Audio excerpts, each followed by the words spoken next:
Sir Anthony Caro's trademark pieces were reminiscent of Cubist collages of Picasso and were, in accordance with modernist abstract principles, free of figurative allusion.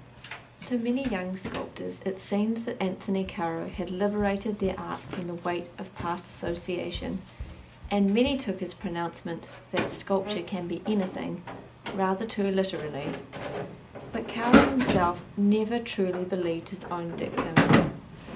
He clung tenaciously to a belief in the language of three-dimensional form, often comparing the process of sculpture to musical composition. All his sculptures depend on an intuitive sense of balance and placement, and on the harmonious relationship between one part and another.